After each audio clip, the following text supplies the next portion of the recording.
Hi, I'm Tori. I'm here today with Allison, a design consultant here at Molyneaux, and we are looking at some different tile. What exactly is behind us here? Well, behind us here we have some porcelain tile options, and right now the biggest thing with porcelain tile is a wood look.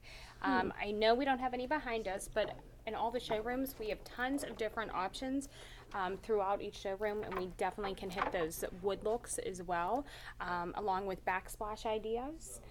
So there's a lot of tile options to be incorporating in your project. Right, and I can see that here there's kind of a mix of these glass tiles with the porcelain tiles, so that's a popular look, right? It is, where you can incorporate the same colors on your floor as you would in your backsplash on the back, or same thing we do in the bathrooms, where you can do inside the shower, incorporate like a decorative strip Ooh. with the tile that looks good with the colors. Yeah, sounds beautiful. So what locations at Molyneaux can people find this collection? Well, you can find it at any of our locations. We do love to do the shop at home.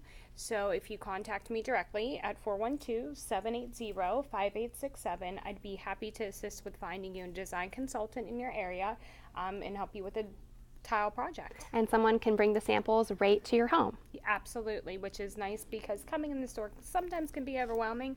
It's nice to narrow it down and bring you exactly what you're looking for. Right, especially if you're doing a kitchen project, you can't exactly bring in your kitchen counter No, to look at, right? You cannot, and it's nice to have this to put against your cabinets and your countertops to make sure all the colors kind of flow together. Awesome. Well, thanks so Yes. much, Allison. Thank you. For more videos from Molyneaux, check out our Facebook and YouTube page.